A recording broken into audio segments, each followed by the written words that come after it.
Hey there, all you queens and cryptids, and welcome to Queer and Loathing, the only podcast hosted by haters and losers. I'm your host, Brett Bodie, and with me as always are my co-hosts. I'm Mel. I'm Samantha.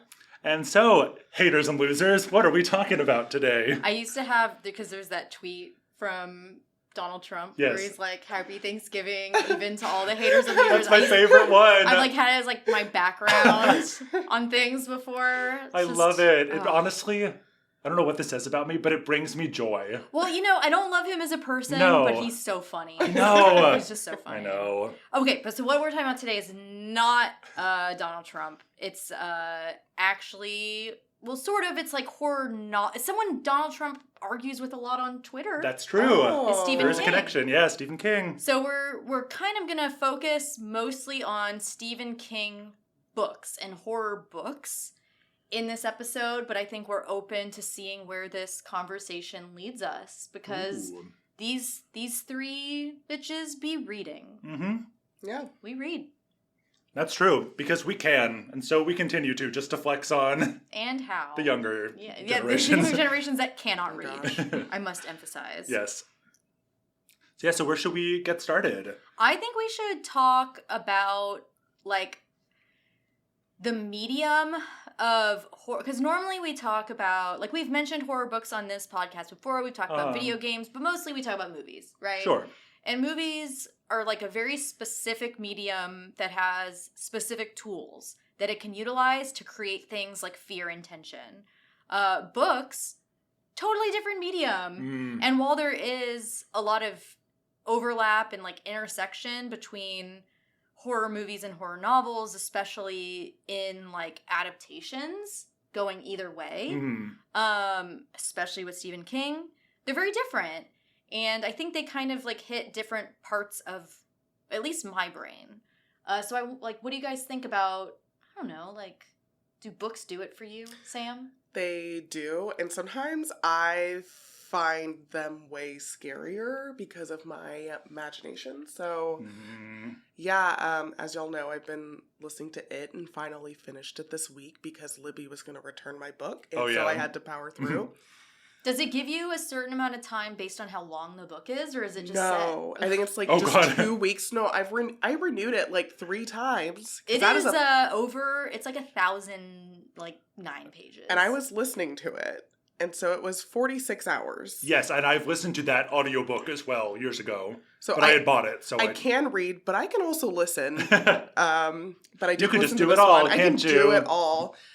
And my fucking God, is that book scary. I've got to agree with you. That's really got its moments. I started reading it when I was in like, I want to say I was in like 7th or 8th grade, and I couldn't do it. Yeah. Like, I ended up putting it down just because it was really dense. It's one of those books, like, we'll talk a lot about Stephen King, but it suffers a little bit from Stephen King just really going in and not being edited and just really writing a lot of shit. I got a lot to say. Because it's like 3 books worth of content, because there's like a ton with the kids, a ton with the adults, and then a ton of just like miscellaneous stories about the town. Exactly. And it was a lot for me as a kid and as an adult. But going back and reading it there's some as an scary adult, shit in that book, man. Like, and there's been 2, I guess kind of 3 adaptations of it, because there's the 2 movies and then there's the miniseries. And none of them, in my opinion, really capture that like odious vibe. Yeah, well, because I get why they do it, because in adaptations, like, the recognizable image is the clown, and even though they incorporate a lot of the others, it's kind of like, it is Pennywise, and like, he's got other forms, but, and then you see his final form at the end or whatever. But that's not really what it feels like in the book. No. Like, yeah, you see a lot of Pennywise, but he takes a lot of other forms that are a lot scarier. Yeah. He's like an interdimensional being. And he feasts on like fear. He's an emotion vampire. He's in your head. He's in yeah. your head. And that's part of what was freaking me out the most. Because I was like, I don't want anyone else in my head. I barely want to be in my head. I don't want anything else there. So that really just was like under my skin the whole time. But yeah, I was the movies and the series I've been too scared to watch. Now I'm like, oh yeah, I can watch those now. Oh, easily. I can watch them now. Definitely. I think if you you can do the book, like... if you can make it through the book, and especially there's some scenes in that book, like, I just think the what is it, the dumpster yard where there's like the refrigerator. Yeah, yes. Yeah. Which it's like so scary, but it hasn't been adapted into either like adaptation series of it. But like to me, that's like one of the scariest scenes I've ever read in a book. It's just like absolutely like nightmarish. Stephen King does a very good job capturing that feeling of just like dirty dread. Mm-hmm. Yes. In places you think might be safe, like the library setting. Like a library isn't scary, and then like I'm sorry, there's a Dracula. Yeah, or like my walk home from school that I take every day. Like that's not safe either. There's a Wolfman or something. Yeah. All the 1950s sort of. But like that's It's fun though. For those of you who haven't seen it or read it, it's like basically a vampire type fear creature. Yeah, like interdimensional, like ageless fear creature being that has somehow ended up on Earth. Yeah, and basically is like super ancient and just feeds off of fear. So whatever you're most afraid of is what you will see and what will come for you. And it's been in that town, like it's been in that specific town forever. And every 27 years or so pops up. Just on schedule, just is always going to happen. Right, and that fear of it just being in the vicinity has like poisoned everything about the town. Yeah, so it's made it such a town of like squalor and abuse, and everyone just looking the other way while all these terrible things happen. So even when it's not during the 27-year festival season, it's still not a nice place to be. No, and you can't escape it. Even if you leave. Oh, yeah. Oh, yeah. He'll come for you, or it will come for you. Oh, yeah, Derry, not a place I'd move to, personally. not on the top of my list of places I'd want to live in. There's some places King has written about where, like, Maine sounds lovely. Yeah, and this is one where I'm like, I'm going to give that a wide berth. Someday I'd like to go to Bangor, Maine. Yes, sounds great. But eat a lobster roll, but not... Listen to people talk weird. Yes. But not Derry. No. So, yeah, I think, like, I agree with you, Sam. The medium of books, because I kind of also want to transition, or maybe we could talk about them together, of, like, when you first discovered horror books. And for me, like, I think a lot of kids, it's like, there's Goosebumps, and there's the scary stories you tell in the dark. Yes. For me, it was very much Fear Street. In elementary school, I got hooked on the Fear Street books, and like a gateway drug, it just like, after I read like 20, 30 of them, I was like, okay, I get it. Like, what's next? Yeah. And I stumbled across Stephen King. I tried to read Carrie in like 3rd grade, and it was really just beyond me. Yeah. Like, it didn't scare me because it was like so beyond my ability to understand the way that it's what is it, an epistolary novel where it's all written from like, it's a newspaper article, and it's a journal entry, and it's a letter. It was beyond my reading abilities at that time. Yes. But it had me King curious. And I kept trying to read more of his books. And by the time I was in middle school, I was kind of like more easily digesting them. But I think I appreciate them a lot more now as an adult. Because I don't think he does a particularly great job capturing like what it's like to be a kid, at least for me. Like, he's very stuck in time in some ways. But I think he does such a good job of creating dread. And that feeling of like, you read some of his books and you just want to take like a shower. Yeah. And that's something that you don't usually get from movies. No, I agree. Yeah, found really compelling about his writing. So I've read a lot of his books, but I think like when I got into college and I really started like chewing into some of his more, I don't know, like epic stuff. Like, I read the Dark Tower series when I was in college, and I got really into The Stand, and I really started to appreciate what he was able to do for that genre. What would you say is your top Stephen King? Sorry if we're doing this later. No, I think we're just sort of going to free talk all over the place. For me, it's probably The Stand. Okay. Like, I love The Stand. I've read it like 3 times. Kale got my husband got the... I'll bleep it.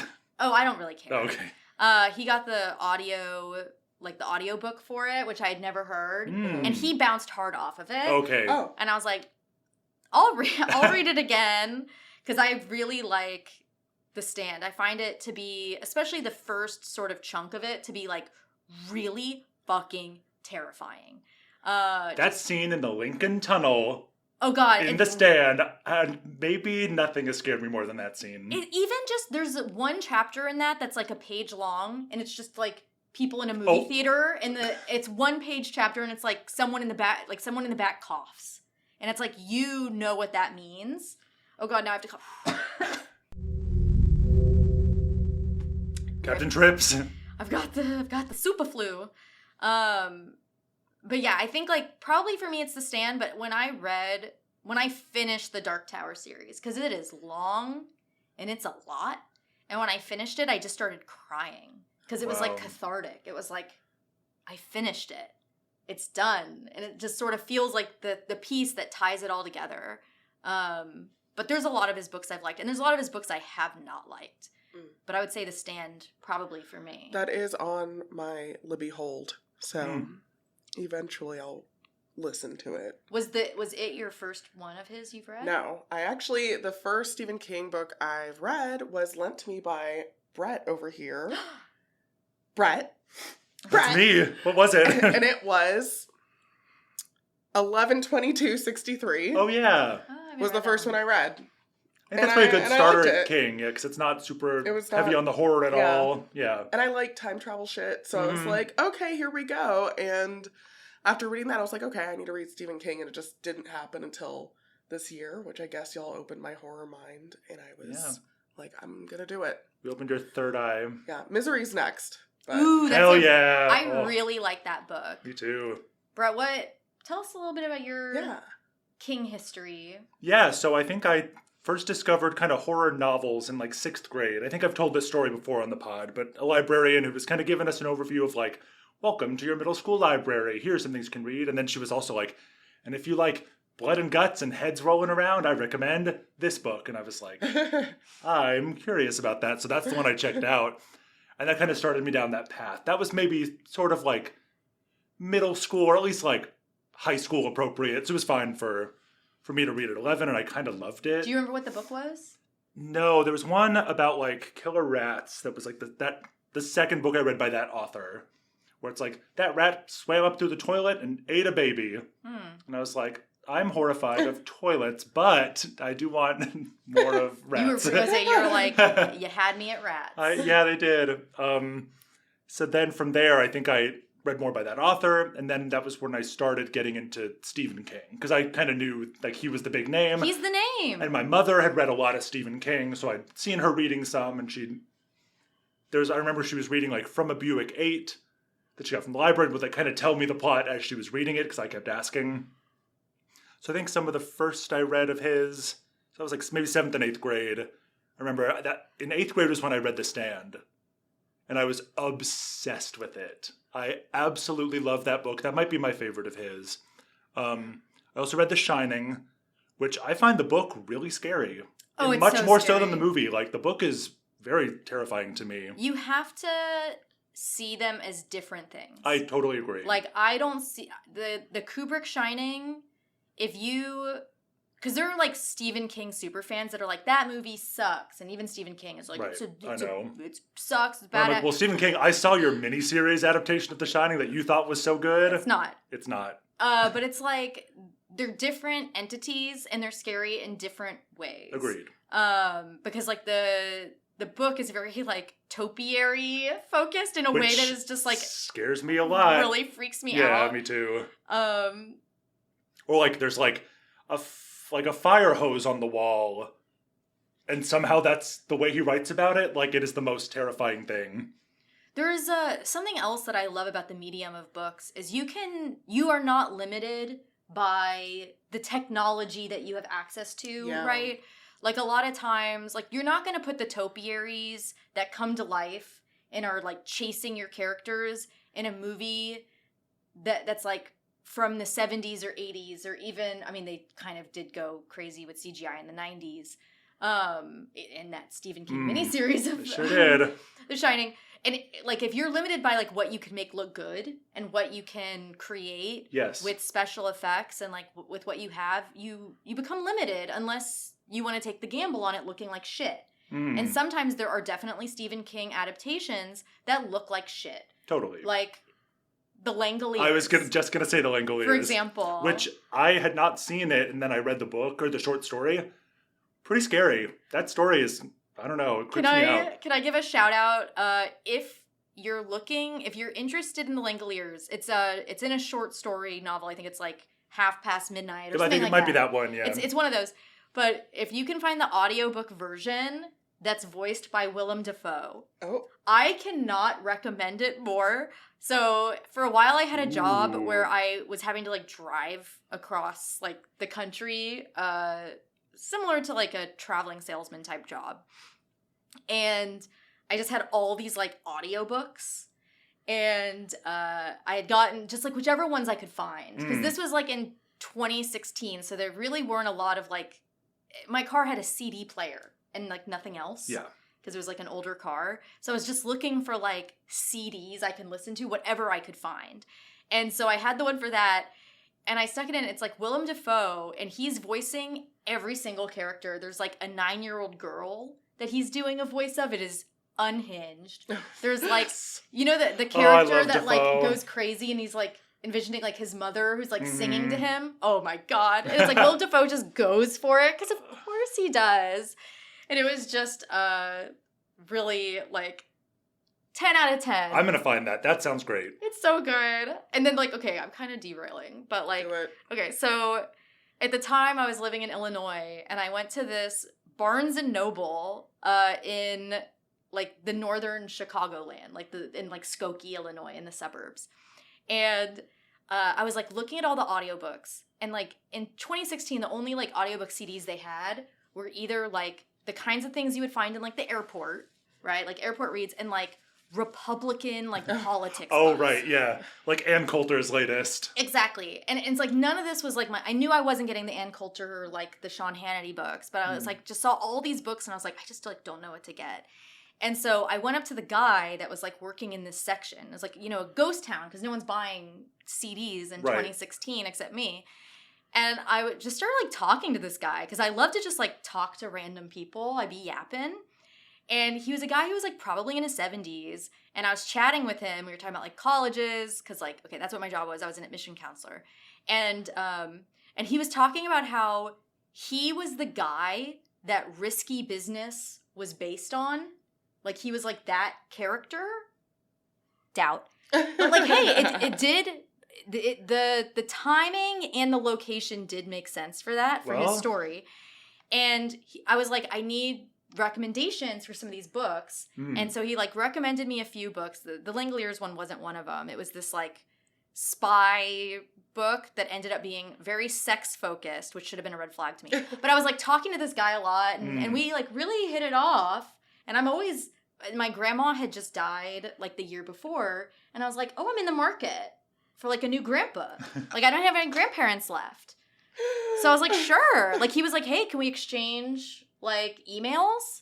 And I was like, 100%. Like I'll be like, you can I'll be your pen pal. Yeah, you can be my grandpa, and I would only be in this area like every few months or so. So I was like, you know, listening to the book, and I was like, oh, there's a lot of like, you know, romance and like sex in this.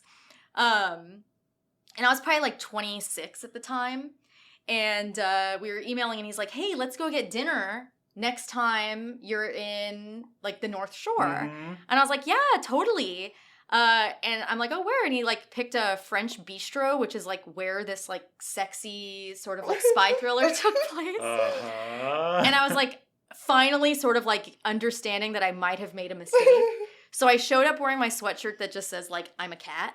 Love it. And was wearing just like, I was like, I purposefully underdressed. Yes. And he was like super dressed up. I bet he was. And he was like, oh, you have to get the like, whatever. It was like this $70 like dish. There was like all these like mussels and stuff. I was like, okay. I was going to say that. It was seafood. It was seafood. No. aphrodisiac. Yeah. Oh, I know. And and we're talking, and I feel my fear start alleviating. Okay. Because we're talking. He's Where'd it talking. go? He's talking about being at Woodstock, and I find people fascinating in general. And we're there for an hour just chatting about books and education, all this stuff. And at the very end, he's like, "Oh, you know what movie I watched recently? It was this Cary Grant movie. And even though he was, older at the time, he was in his 70s, he has a romance with a young starlet. And it really just showed that age is just a number." And he's starting to look at me meaningfully. And I'm telling you, I was in my 20s and he had to be in his 70s. And I was like, I have a girlfriend, because I did at the time. And in totally old people fashion, he goes, "Oh, I knew lesbians once." Oh And my he starts God. talking about lesbians. And I was like, I'll pay for my meal. And he's like, "Yes, you should." And I just never spoke to him again. And that was the time I went on a date with a grandpa. Wow. But anyway, audiobooks are fun. But anytime I think about audiobooks now, I think about that grandpa that I went on a date with when I was 26. And Wonder if he he's knew dead. lesbians once. Yeah, he did. He was very lib. But anyway, get the Willem Dafoe. I'm horrified. Excuse me. Y'all, I've lived it. I guess so. Because, I will just say yes to shit. It has gotten me in some binds in my life. But, if someone's like, "Hey, let's go do this thing," and I'm just like, "Yeah, let's do it." And then I end up We need to on give a you some- romantic. We need to give you some three questions that if somebody is screening okay, questions, yes, exactly. And is one Just of to them protect you. the Buffalo Bill question? Which question is that? Would you fuck me? Oh. No. They have to say no, or else I'm not going to go on a romantic French I guess bistro it's date with them a maybe. in Skokie. Anyway, so books are fun. And I love audiobooks, and that's mostly what I listen to now. But I don't listen to the CDs anymore. I have Audible. Immediately derailed. Now it's my turn to be broken. Oh. I'm sure he's dead by now. Oh yeah. I was like, do you think he's dead? I bet he is. I don't know, he'd be in his 80s. Well, I'll watch Risky Business in his honor. Yeah, anytime. Wasn't that where Tom Cruise becomes a pimp? Oh. Is that an element in that book or movie? Something like that. I never really cared for Risky I know Business. it's he does the little slide where he's in the shirt and the underpants, but I think it's literally about Well, sex work. he said it was about him and his friend, where he was the smart one and his friend was the party one. It was the two of them together is what the writer was basing that character on. Is the sequel to the movie that guy Working in a Barnes and Noble, creeping on 26-year-olds? Yeah. I hope so. It's called Riskier Business. And then the third, Riskiest Business. Yeah. No, he's gone. Yeah, well. Yeah, so I have me. Yeah, talk more about, okay, so I was gonna do when I started reading talk about it. scary books, I guess. I don't. So it wasn't Stephen King? No. I had a whole Anne Rice phase in middle school. Oh yeah. I haven't read Anne Rice in half my life since then, so I don't really remember. But when I was younger, I was very much into vampires. I loved my Buffy. I loved my Angel. We have talked about how much we both love the Southern Vampire mystery Yes, novels. that's what I was going to bring up. We love 'em. Exactly. We love 'em. So I can't remember as a kid, the YA books, but I definitely was magic stuff. And then my mom knew I was reading Anne Rice, which first of all, she probably shouldn't have bought me Anne Rice books. Yeah. Why? And then she was like, "Oh, I heard about this one book. What is the first book called? I can't remember." Oh, Dead After Dark? Dead After Dark. Or Dead yeah. Until Dark. Dead Until Dark. You're Until right. Dark. Dead Until Dark. Living Dead in Dallas is the second one. Yes. Dead Until Dark. My mom was like, "Here's a vampire book." I was 12. She should not have gotten me that book. I think 12's a fine age. I Really? still think it's the Yes, I perfect do. age. Really? Yeah. Yeah, because you're okay. You got hormones When and did stuff you at 12. hit? I don't When know. did you hit puberty? 11, but it also feels weird saying 11 after reading It. And there's a bunch of 11-year-olds. But Well, everyone knows about 11. Stephen King. 10, 11. Yeah. Because I think I don't know. For me, I read so much Dean Koontz in middle school, and there's a lot of sex in those as well. And it's I think it's a totally safe way to engage with your... I think it's, like, way more damaging to not talk about sex, or at least, like, not let kids be exposed to sex at that age. I do think and I think some of the, like, visual components of even, like, movies with comparable sex would be more damaging because it becomes more about the look of the body, whereas in a book, it's about the emotions or, like, the feeling, or there's a description, but it's still not... I don't know. I just think it's a safer way to explore that type of thing. Well, then, Mom, you did great. Congratulations. I think 12 is a great age to not watch True Blood, which is the adaptation of it, but I think those books are fine. And I was really into those books. I've read all the books. I read the first, like, so 5 many of them. There's so many. I've read most of her series, Charlene Harris. But it was just so funny because my mom wouldn't let me read Go Ask Alice. Did you know about that book? Yes, I do. She just, like... Which is funny because that's the one that's supposed to be, like, for teens or whatever, because it's, like, a cautionary tale of... And spoiler alert, it was all made up. Yeah, yes, yeah. famously. But it was supposedly it was her real diary or whatever. And my mom was just like, you cannot read it. She intuited it right. Through the Southern Vampire Mysteries at me, and I was like, ma'am? No, she's right. Okay. I think Mom? it is better for your kids to read the Southern Vampire Mystery novels than that reactionary trash of Go Ask Alice. Yeah. Where it says if you go to a party where people are drinking Coca-Colas and then you, like, smoke a doobie and then suddenly you're a prostitute. Oh. Yeah, that book sucks. Yeah. Well, I did read it in secret.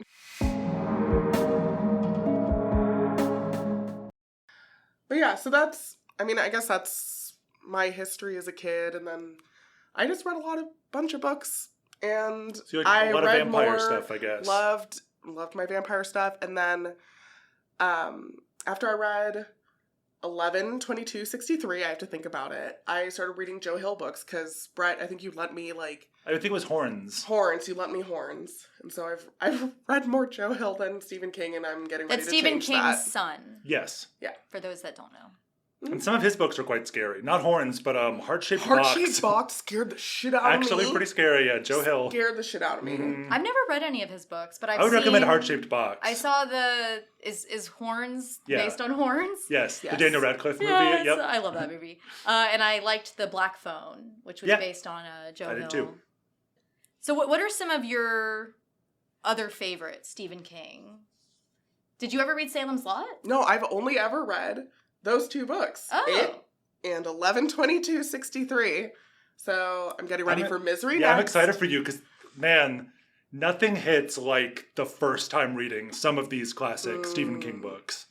Like the first time you read Misery, first time you read... Pet Sematary. Oh, well, Pet Sematary is Wait until your child is a lot older. Okay. Yeah, I'm taking agree. I'm taking that to heart. I'm taking that seriously. No, I agree. Okay. Yeah. Yeah. That one's about as, like, heavy as Stephen King gets, I think, and it's an upsetting read. It's very upsetting. Okay. You know, great, but yeah. Yeah, it's like Stephen King for me has written some of, like, the most impressive books I've ever read. Like, I would say The Stand and, like, The Shining. Misery I thought was really good. And then he's just written some books that just, like, really didn't work for me. I've had a few. Oh, I read Mr. Mercedes. I never read that one. Oh, I thought it was fucking garbage. That's how I felt about, I really didn't like Dreamcatcher. Oh, I haven't read that one. Yeah, I thought the movie was... Is that the one with the shitweasels? Yes, it's the shitweasels, and then it's like... What's a shitweasel? It's what it sounds like. Yeah. Oh. It's a weasel that, like, would, like, people shit it out when they get, like, infected by the alien whatever. I really didn't like that book. Because Stephen King, as much as he isn't bound by, like, the media he uses, sometimes it lets him go to such strange places that it is hard to follow. Yeah. And sometimes that serves him really well. Like, I would say the Dark Tower series tends to be called weird fantasy instead of horror, right? And I think that's totally fair. And those books go to crazy, crazy places. But Dreamcatcher, just, it's like, not for me. And I didn't really like Christine when I read it. Okay, I kind of like the novel. And I actually hated The Girl Who Loves Tom Gordon. Okay, I have not read that, but I've heard that from other bitch. people too.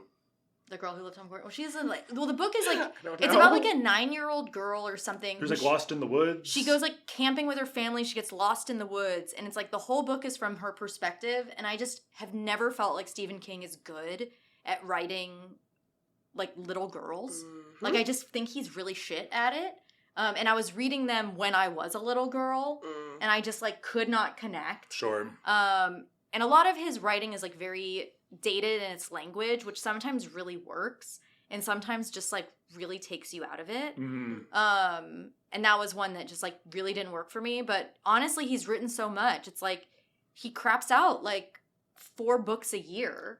Yes, he is astoundingly productive as an author.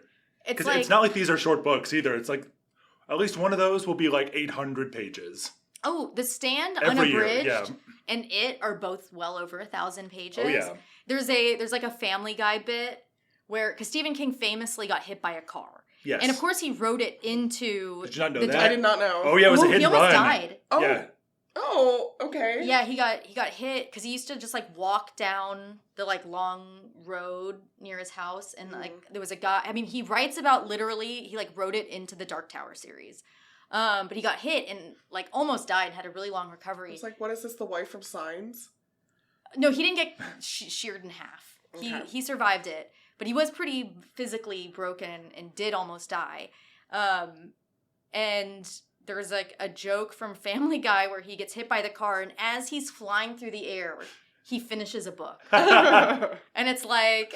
That's probably kind not of far off from the truth. It's like, probably. Yeah. And then he also famously was on so many drugs when he was writing. He like claims There are to, certain like, novels that he claims he doesn't remember writing at all. Exactly. Cujo, I think, was one. I think even a lot of his early ones, he says. Yeah. I think I think even Cujo's like pretty Carrie, early. he doesn't remember most of it. I would recommend for people that are maybe like too scared to read some of his books. I really love his book on writing. I do too. I think you should definitely read it. Okay. Samantha, after you've read a few more of his books, maybe. But like the first half of the book is like an autobiography, and then the second half is just like telling you how to write. So And it's like, really great, like practical advice about like vary the like length of your sentences to like in this way to achieve this aim. And he demonstrates, and you're like, yeah, that sounds like that flows so perfectly. because like, okay, so like Stephen King's writing style is not what I would call like the most beautiful prose. He does pop writing, and he knows that. But he does have some beautiful moments, I will say. He does, but I'm just saying, like, there are writers, like I would say, like for me, like Ursula K. Le Guin, or like, oh god, what was his name? The guy who wrote like The Book Thief, Mark Danielowski or whatever his name is. Sometimes I read a book and I'm like moved to tears just by how beautiful the prose is. In his writing, I mean, he is very good at capturing like feelings of misery and filth and fear, but it's not what he's trying to do. Like insofar as writing like beautiful prose, right? Like in the book, he talks a lot about like when you're saying someone said something, just say said. Like, don't say bellowed. Oh, don't yeah. say rasped. Like, he's like, that's a sign of an insecure writer. He's Yes. so correct. Because if you read someone who's like a shitty writer, like I would say Stephanie Meyer, or like... Yeah, he or, muttered, she intoned. Or like J.K. Rowling, or like someone who's just like Yeah. not, like, can write stuff that's engaging, but is like not really good writing. There's a lot of that kind of bullshit. Or like a quote of his I love, because I have to, as part of my day job, I like teach writing. Is the road to hell is paved in adverbs. Yeah. Because he talks a lot about like the toolkit that you can create as a writer to create this style of writing that is effective and easily digestible. Like anyone can pick up a Stephen King book except maybe me as like a 10-year-old and be able to digest it in such a way and feel engaged and create that picture without having this sort of like over the top, beautiful, like scenic writing. Yes. Yeah, don't get too flowery. Yeah, that's It's not good his advice. style. Yeah, and it's good advice, I think. And I think that that's one of the reasons why he's so successful. Is it's not like his books are challenging in a lot of ways, but not just reading them. Well, Yeah. it sounds like it opens you up to use your own imagination more. I think there is part of that. Or it's like focus on the content as opposed to you can the figure style. out whether or not you think the person is intoning or bellowing. Yes. I don't know. Okay, are we ready for an ad break? I know I am. I'm gonna cough real quick. It's not the ad. And that's it. And that's it. Okay. Okay. This week's ad is brought to you by increasing the speed of your audiobook. No. Does your audiobook narrator read too slowly? Are you unable to renew your Libby rental and now have a deadline or face waiting for your book to become available again? Do you just like feeling manic? Increase your audiobook speed. I don't dare going past 1.25 because I'm afraid of my brain exploding, but go ahead and try twice the speed. Special shout out to Lisa, who just might do twice the speed.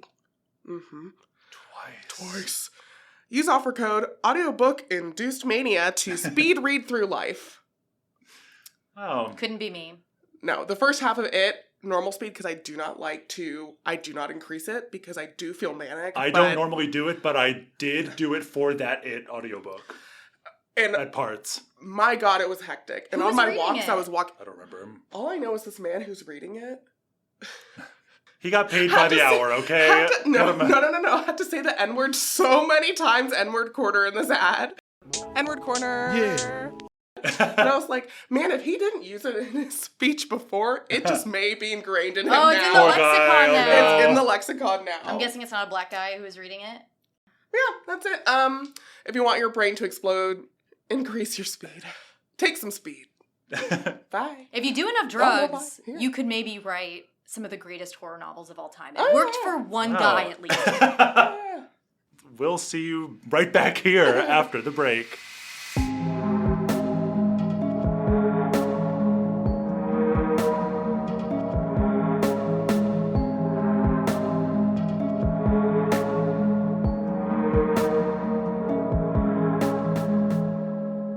Welcome back, everyone.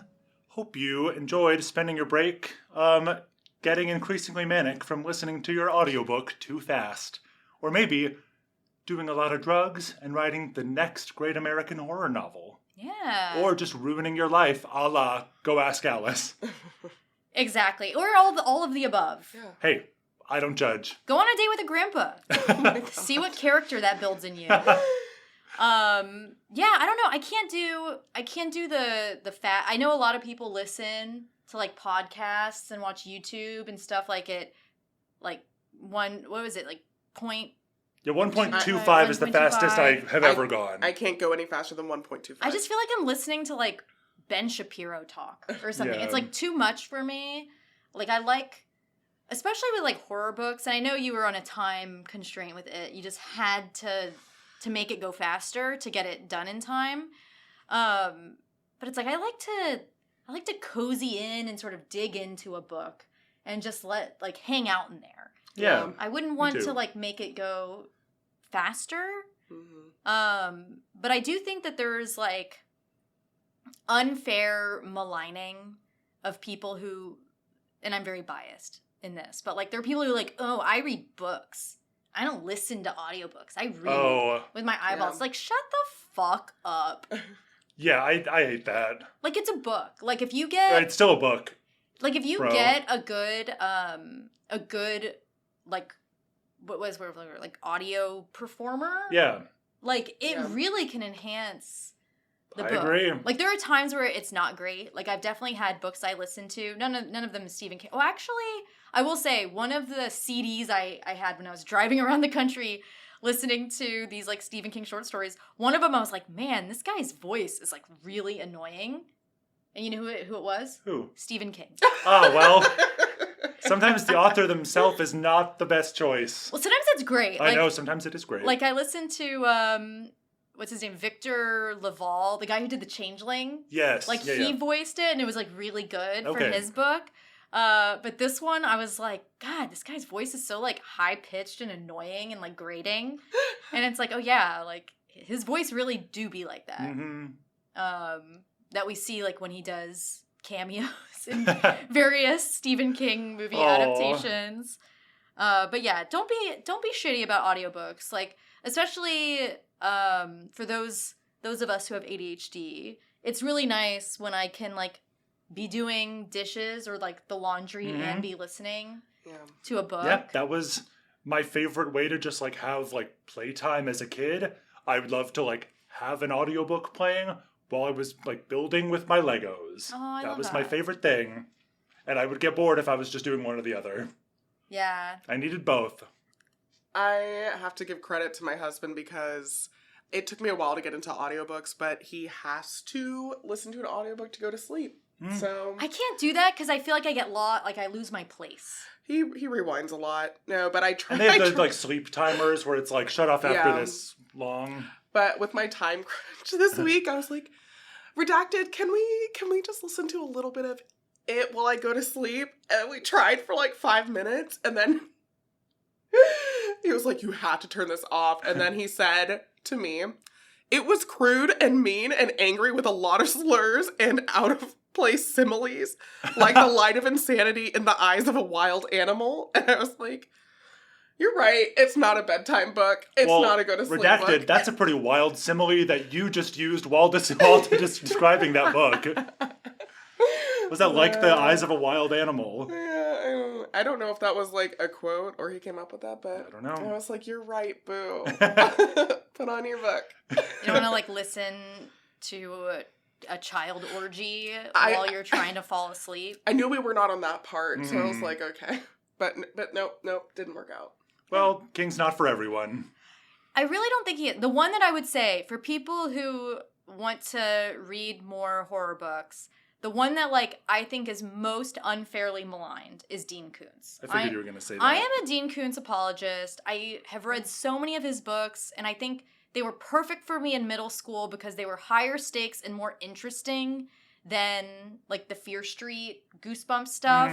Because they are pretty creative, but, like, they're the equivalent of, like, a beach read. Yeah, like, I agree. I don't find Stephen King to be beach ready, right? Like, a lot of times his books end miserably. Yeah, sometimes it's just a little too heavy to be a beach read. Yeah, like, when you're finishing, like, Pet Sematary, for example. But even, like, The Shining, which doesn't have as grim an ending, but you're still not like, now I'm going to go hit the showers and drink I don't know, margarita by the pool. Pretty much every single Dean Koontz book ends with a super happy ending.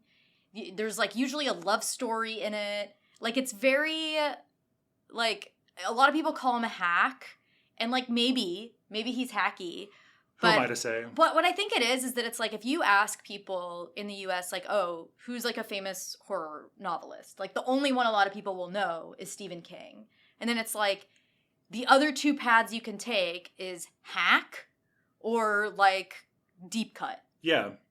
And I just but don't I would say if people know a second horror author, it probably is Dean Koontz. Yeah, because he's the one you can buy any of his novels at an airport. I was going to say at the airport bookstore. That's what I was just going to say. And I recommend you do. Sure. Like, totally. I've read one of his novels, which and one? I do not remember this from a million years ago, but I remember I quite enjoyed it. I will, if I had to recommend some, I think I wrote some down to say if you were to read them. Okay, yes. And some of these are ones where they've made really terrible film adaptations. That's something that Dean Koontz has suffered from, that Stephen King hasn't suffered from as badly, is just dog shit. Because it's like Stephen King had so many really successful and appreciated adaptations of his work. That even though he's had a bunch of terrible ones. The terrible ones, right? But, like, Dean Koontz has never really had a good one. And it may be the source material, I will admit. But also it's just, like, I think bad luck. But ones that I would recommend reading if you're Koontz curious is Phantoms. Because there is a movie adaptation. Might be the one I read, honestly. There is an adaptation of that with, what's her name? Oh, shit. The woman from Charmed. Alyssa Milano? No, the one we like. Oh, Shannon Doherty? No, the other one. Piper? No. Rose McGowan. Rose McGowan. The fourth sister. I was like, I like most, if not all of them, but okay. Rose McGowan. Rose McGowan, who's, like, seems like a cool person, and, like, She Ben does. Affleck are in that. But don't watch that. Read the book. Oh, okay. Or Watchers, I really like. That was, like, my favorite when I was a kid, and I read it a million times. and then Odd Thomas, where I actually really do like that film adaptation. I saw the film adaptation. That was with Anton Yelchin, yes, wasn't it? It was. I liked that movie. R.I.P. Friend of the pod. Oh, I know. Oh. And then another one is so Intensity, which is funny because he wrote this book Intensity, and then they made a horror movie. That's the one that people think High Tension. Yes. Yeah. And it's so funny. So like High Tension is basically like I just threw on High Tension, which is this like French, like really like upsetting horror movie. It was from a movement in film called the New French Extremity. So Which, there was like very, very violent funny games French movies. Type. Yeah, movies. It was that and Martyrs and Inside, a few others. Yeah, really intense stuff. And I remember watching it and being like, I read this book.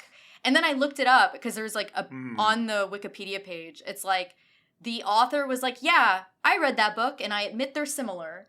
And then Dean Koontz, when asked about it, was such a little bitch. He was like, I wouldn't sue them because the work that like the movie was like terrible and drivel and derived and blah, blah, and just like totally shit on it. Well, and it's like, I think he has that right, since if he wrote the book, that it's definitely a ripoff. Right. It is 100% a ripoff of it, but it was a good book. So like if you're a little nervous about Stephen King, which I don't think you should be, because like don't pick up one that's 1,000 pages for your first one. No, do like maybe a Misery or like a Carrie or like Firestarter. Yeah. Or like something that's even like The Dead Zone maybe. Yeah. Or his short stories I think are really good.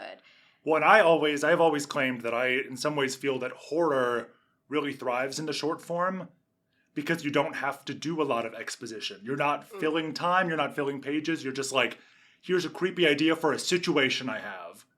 And that short film or short story can just be that. So while I love long form everything, I think there's a lot to be said for some of those collections of Stephen King short stories. And he's so bad at self-editing himself because like his book, even though I love them, they're so indulgent. They're all over the place. Yes, always. Like that was a big issue I had with that book Dreamcatcher, where it's like there's so many flashbacks and it's so much extra crap and a bunch of references to a bunch of his other books. Well, Dark Tower is really just but that. At least that's what it is. It is. Don't read The Dark Tower if you haven't read at least 6 of his books. Like, is he like trying to put them all in the same universe? Yes. Or is okay. All of his, not all of his books, but most of his books take place in the same universe, and the Dark Tower universe ties it together in a way that like really works. If like Pennywise, his like cousin, is there in one of the later ones. Oh, I want to go to that family reunion. I mean, if I was going to recommend the Dark Tower to anyone, it would be you, Brad. Yeah, I still haven't because I'm. It's a lot because like even reading it, there were characters that showed up that were from books I hadn't read. Well, that's what I was thinking because I remember I once saw a list of kind of like, if you really want to get the most out of the Dark Tower, here's all the novels you have to have read. And I'm like, I didn't read them. I've read a ton of Stephen King. And I was like, there's probably like 10 on that list that I hadn't read. I would say read like Salem's Lot, The Stand. Okay, I've read those. And maybe, well, I think those are enough. Like, Okay. I think those are the 2 most important ones because they have kind of the most impact. But then maybe there were ones that I didn't read that showed up in it. But like, I think that his short stories are really where he shines because he's not just going off forever. Right, he's got to kind of keep it to this shorter form. Yeah, I think he's really good at that. Although, again, my favorite of his books is the unabridged The Stand. Me which too. is I only hella read the long. unabridged one. And you should too. Yeah. Well, I want to take us maybe in a weirder direction. Do it. But sort of the origins of horror novels in general, because as I was kind of getting into Stephen King, it also made me curious about like, but where did it come from? So I think in 8th grade I read Bram Stoker's Dracula, which was from 1897. And that one is gay, y'all. Very gay. That book is so gay. I read it like this year or last year or something, and I was quite gay. Extremely surprised by how gay it is. And pretty good. I mean, it's slow and whatever, but it's got plenty of creepy moments. I really enjoyed it. It has some exciting stuff too, yeah. And then I think maybe 9th grade, I went all the way back to, some would argue, the origin of horror fiction and possibly science fiction. Mary Shelley's Frankenstein from 1818, which she wrote when she was 19 years old. And she's like basically the mother of like horror and sci-fi. And that just will forever blow my mind. Like, Mary Shelley, you were a real one. And Frankenstein is it's a good book. An amazing book, and it is very sad.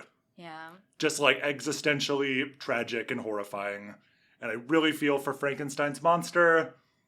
And he has a real bad time in that book. But beautiful prose. I'm like, I can't believe someone did this at 19. It makes me sick. I know. It makes me furious and sickened.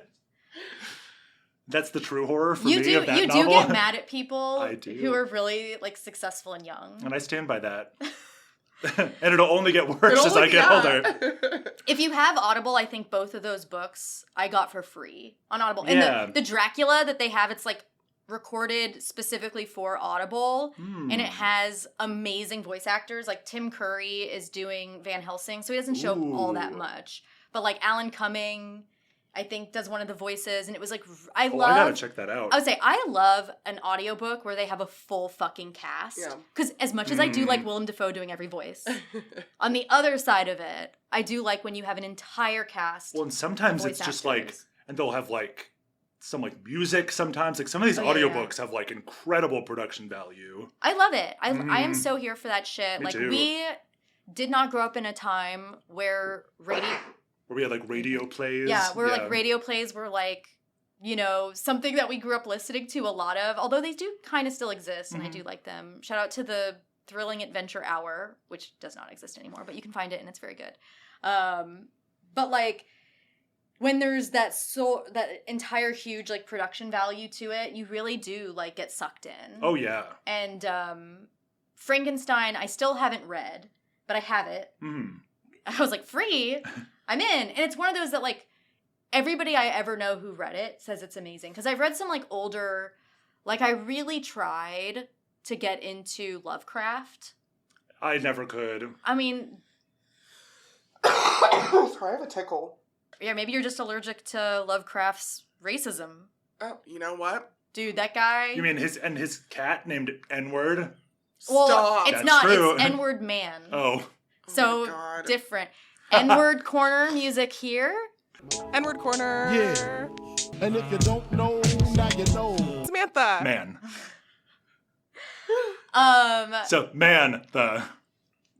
Damn it. This is the music. Yeah, no. But, like, Lovecraft, he created a genre of the sort of cosmic horror, but a lot of his writing, it's just like, oh man, he really likes to describe stones and smells, and it's just not... The smell of stones. The smell of stones. I'm sure he does. He does.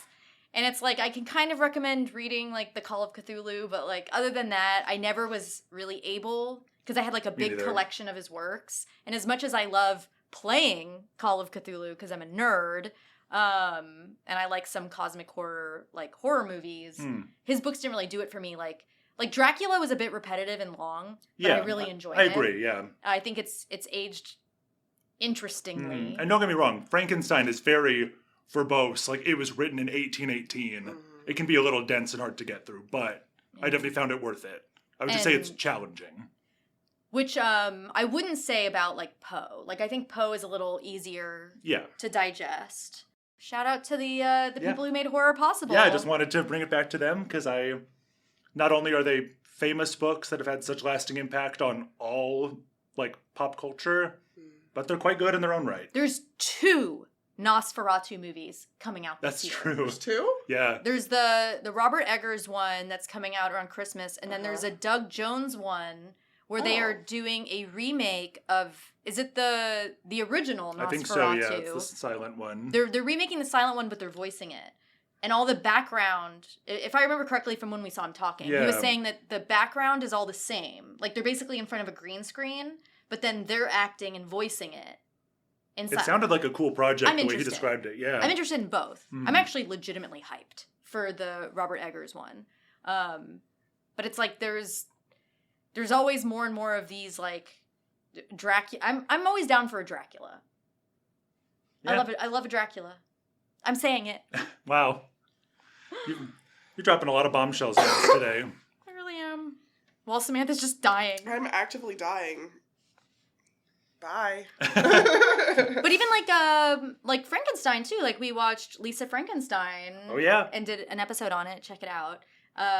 This year, and Poor Things was a Frankenstein. So it's That's the thing. It's like these are still so relevant. It's not even like, oh, these stories of yesteryear, how quaint. It's like, no, we still get adaptations like every year. Because I don't know, like the way that like horror is captured in these stories. One, it's truly adaptable in different ways. Right. Because as we said, there's 2 Nosferatu movies coming out this year, and they're both going to be really different from each other. And Poor Things versus like Lisa Frankenstein are slightly different films. And the 2 movies taken together, that's feminism. Oh. Yeah. Which wave? 4th wave. I'm going to surf it. Oh, shut up.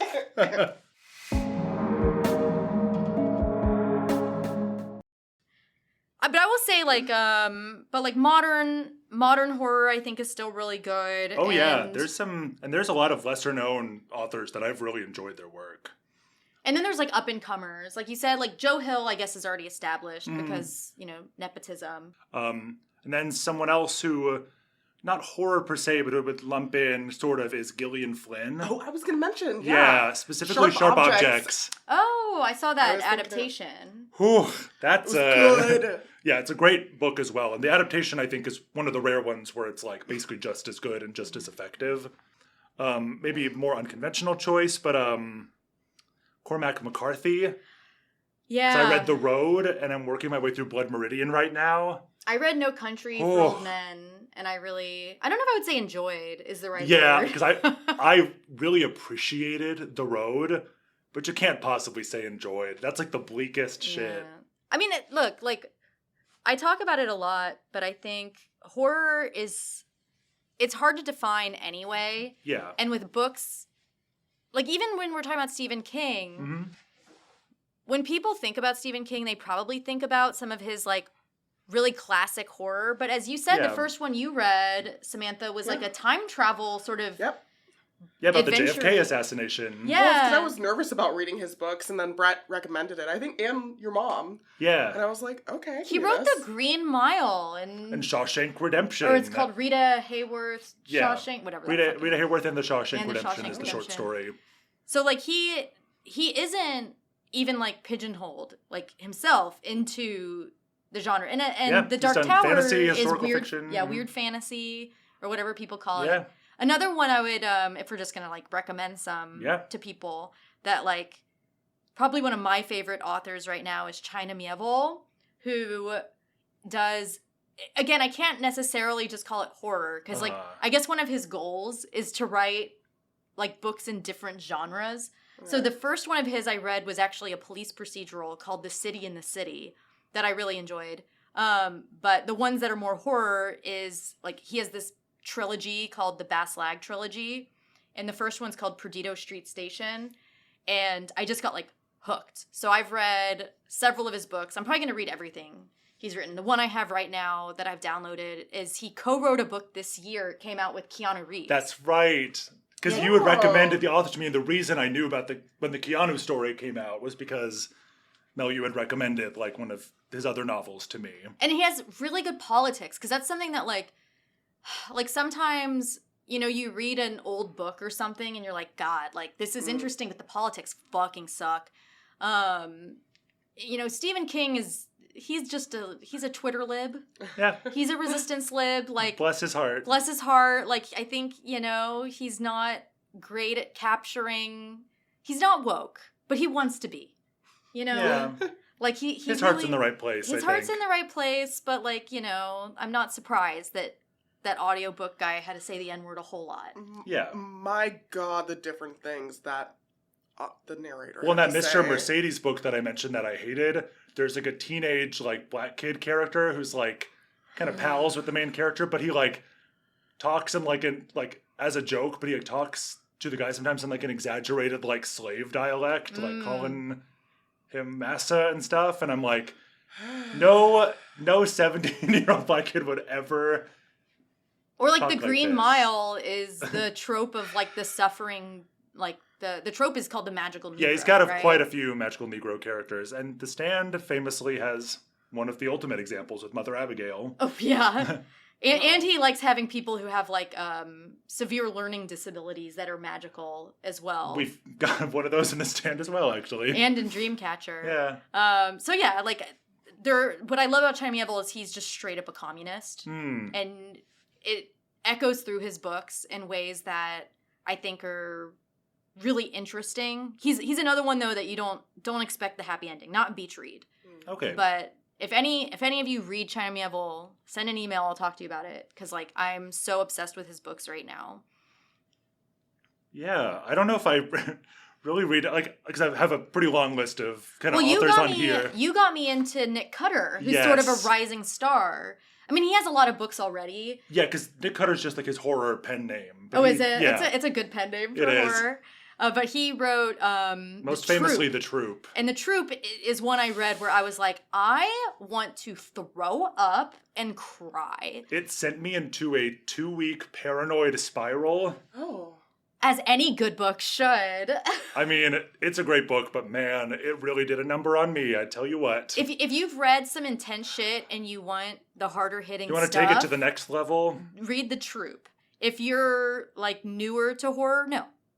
Yeah, don't start there. Don't start there. Because that's like starting with straight up like heroin. Yeah, You gotta start on like Xanax Oh. and work your way up. I agree. And then I read again. You can come to us for book advice and drug advice. But we've never done any drugs. No. But like another one you recommended. But the literature says. I read Go Ask Alice, and that taught me Yeah. everything I need to know about drugs. So I've never had to do them You're to be right. able to speak like With with authority. Exactly.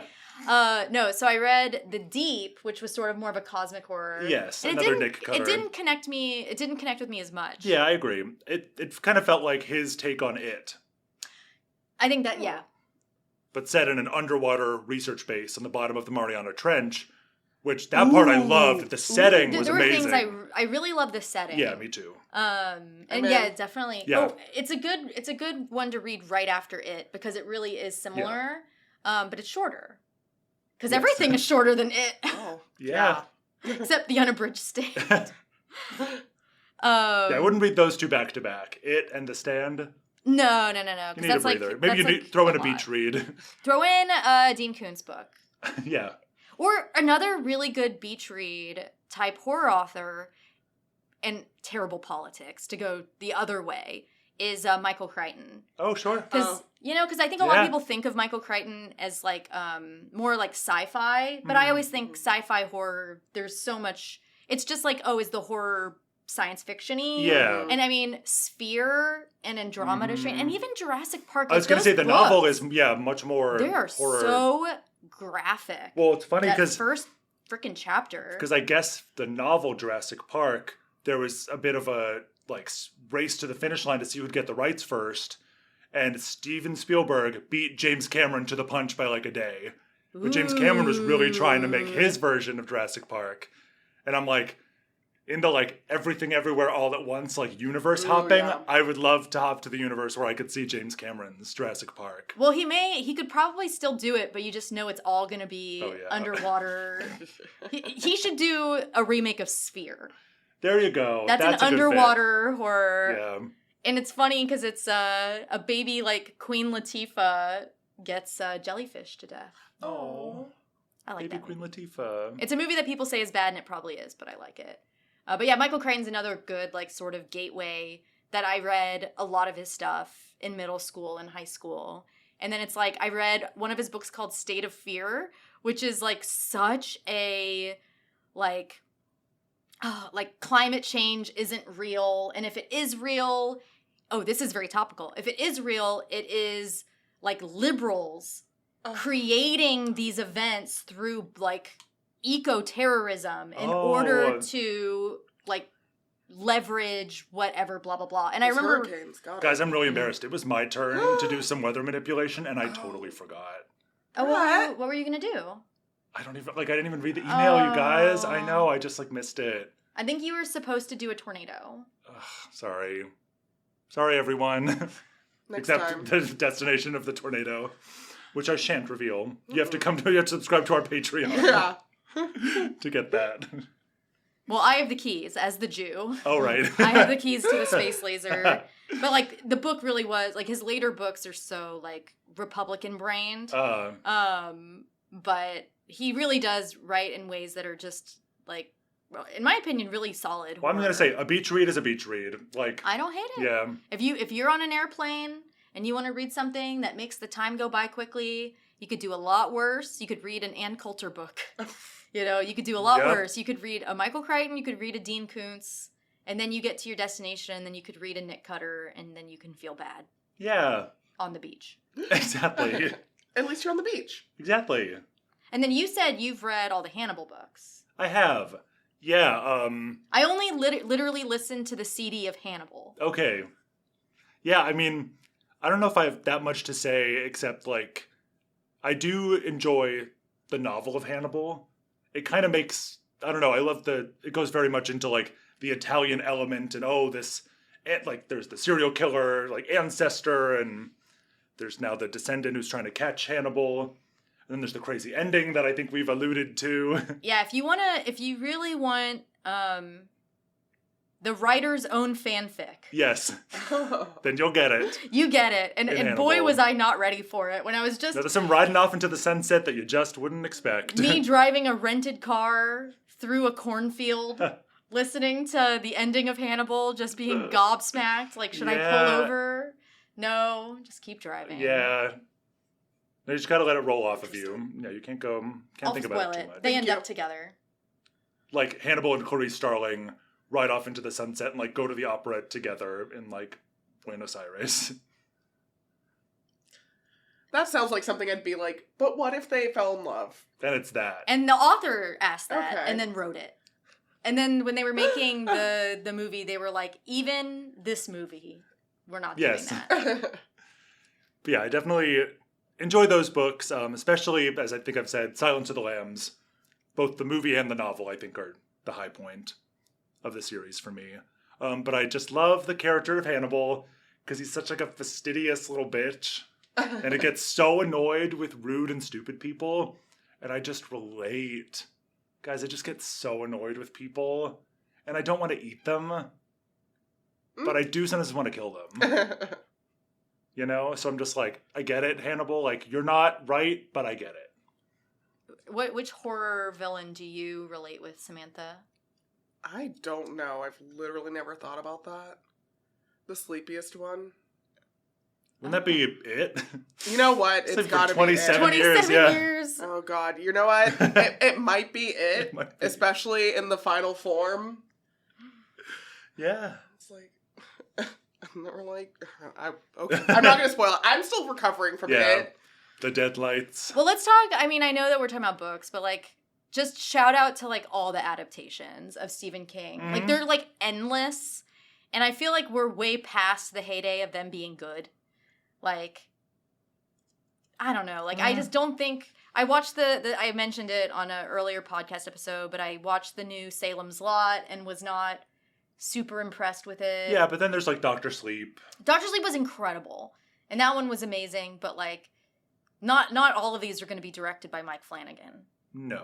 And it's like Pet Sematary has just, as much as we are going to do an episode on the was it 87 or Yeah, I don't know, whenever it was. Yeah, as much as that one's charming, like, none of the adaptations of Pet Sematary are good. No. And, like, you know, the Firestarter adaptations, like, I think I liked the new one more than anyone, and I was like, oh, this is really mid. You know, the one with Zac Efron in it. And they just, like, keep, you know, trying to make some of these because he has so much cultural cachet with his name, and some of them are good, and some are really bad, and some are lost to time. That's true. But, I mean, a lot of those early ones in particular, I mean, really strong run, because I'm like, well... But really, from the beginning, because I'm like, Carrie is amazing. Yeah. I mean, even, like, Cujo, I think, is really fucking good. Like, that's a good movie. Like, The Shining was pretty early on, because these are all, like, by, like, 1980. Yeah. I think Carrie was published in, like, 76 or something. It was his first book. Yeah. There were a ton, right? Did y'all like the Stand series with my boy? I sure did. Which one are you talking about, and who is your boy? The one with Alexander Skarsgård, my boy. No. I sure didn't like that one at all. No, I think that... Well, it was frustrating because it did have its bright spots and was well cast in a lot of cases. I don't think Alexander Skarsgård was a bright spot. No, he wasn't, but there were bright spots. Yeah, the It's main... just a bright spot in general for me. Yeah. There are other things you can watch him in That's that right. he's better in. I mean, like the 90s made-for-TV one with Gary Sinise and Molly Ringwald, I think is cheesy. Like, it's cheesy in the same way that It miniseries is. You know, it's like, it's not perfect. It's very low budget. But I think it's better. Whereas the new one is very slick and takes itself a bit more seriously, but it's so dull. Yeah. Like, I ended up, and again, this is one of my favorite books that I've read like 3 times. I skipped like 2 to 3 episodes because I was like, I know what happens and I want to see the ending, but I like cannot watch this. Yeah, there's some great casting, but I had lots of issues with the storytelling itself. Man, they fucked it up. And we're back. And nothing happened. This is normal and good. And not a whole week passed since you last heard us talking a second ago. Yes, we're all agreed.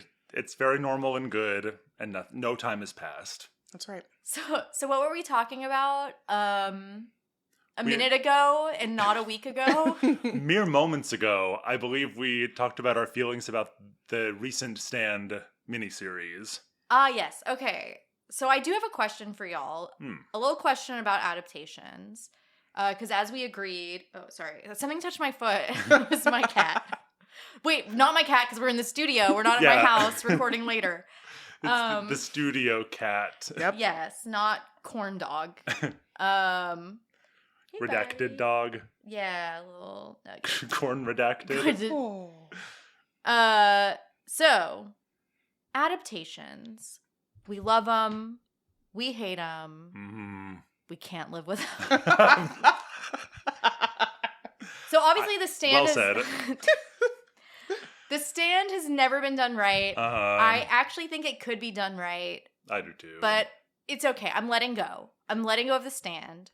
In fact, I don't know. Like, me personally, I'm not sure there's any Stephen King book where I'm like, ooh, I need to see a good adaptation of that. Because even, like, The Dark Tower, which I didn't even bother watching that adaptation. From what I've heard, that's for the best. Yes, like, the people who liked the books and the people who had never heard of the books and the people who had heard of the books and had read it, everyone hated it. So it's like, I'm not watching that. Even those, it's like, I just can't imagine it being done well. So it's like, I can just read those. But are there adaptations of books that either you'd like to see them done or they've been done, you'd like to see them done better? Discuss for the first time. For the first time. We've never talked about this before. Well, I'll go ahead because Yeah, I remember ahead. what I said mere moments ago of last week, moments ago. I said Gillian Flynn's Sharp Objects, which I love the book, and I actually do love the miniseries. I do. I love it. I do think it's incredible. My only thing is I didn't like Chris Messina as the detective. Oh. Yeah, but I loved Amy Adams. Wait, who? Chris Messina? Her name's Christmas? His No. name is Chris Messina. Oh my god, I was like, Christmas Jones? I had the same moment. From The World Is Not... You Bond brain. My brain is so broken from my Bond marathon. Anyway, sorry, Chris Space. Miss Jones. Chris Messina. Okay. Christopher Messina, perhaps. There we go. Christoph Messina? I don't know. As the detective. I didn't really like him, but I loved Amy Adams in it. I loved Patricia Clarkson. The rest of them, I'm not going to name all of them. I thought the miniseries did a really great job of capturing the book and most all the elements I want. And then I think besides Christmas whatever, Tina. Christmas Tina. Off the rails. Alright.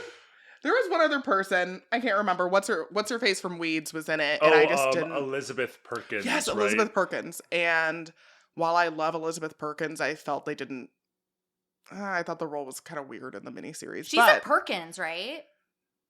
Like an Anthony Perkins, Oz I don't know. Perkins. Oh, I don't know, actually. I think she is. She's definitely a Perkins. Google it and don't tell me if I'm right or wrong, because I don't care. Sorry, continue. Right. Well, that's it. I just wanted to make sure Brett and I aren't in a fight about this. Yes. Because love sharp objects, but could have done with those 2 changes. Yeah, but things did get heated. We did have a fight in the parking lot. Both of us have black eyes. Yeah.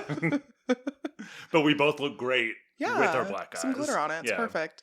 Yeah, what about you, Brett? Wait, before you move on from sharp objects, I never read the book, and I watched the show not knowing anything about it. Mm. And I thought it was good. Yeah. Like, I wouldn't ever be like, ooh, I love it, because it made me feel sick to my tummy. Yeah. Tummy sick type TV miniseries. Definitely. And I probably won't read the book, although I did put the other, what was the one you were talking about? Not in a part of this episode that got deleted and is gone forever. But it was like, down at the house in the bog. What? Wait, I'm gonna check my Audible. No, I think I know what you're talking about. It was Gone to See the River Man. Yeah. Yes. That's what I said. I want to read Gone at the House at the Bog or whatever that was. That's what I want to read. Oh my god. Is that the same author? No. No. But But- I brought it up in conjunction with Sharp Objects because it has a similar sort of like sticky Oh, good. Southern Gothic feel. Happy, good vibes. Yes. Puts a big smile on your face Oh, yeah. with Yeah. all your teeth. Oh, I was thinking teeth. I was thinking teeth too. I'm trying to remember if there's any teeth stuff in the house I can do down by the bog. I can do teeth. I can do teeth stuff Uh, in writing. yeah, okay. It's like seeing it is kind of worse for me. Mm. Even though I do think usually books are more effective. But watching like the teeth come out. Yeah. But sorry, Brett, I interrupted you about your adaptation. Talk about the Man at the Bog. Yeah, well, that would maybe be it. I just don't know if it would even be possible to make an adaptation that would convey, because it gets kind of Lovecraftian, like the River Man is this sort of like entity, maybe, you know, and just like the feeling of it. And also the protagonist is like a horribly unlikable woman. And I can't imagine Hollywood making a movie with that because people don't like that, I guess.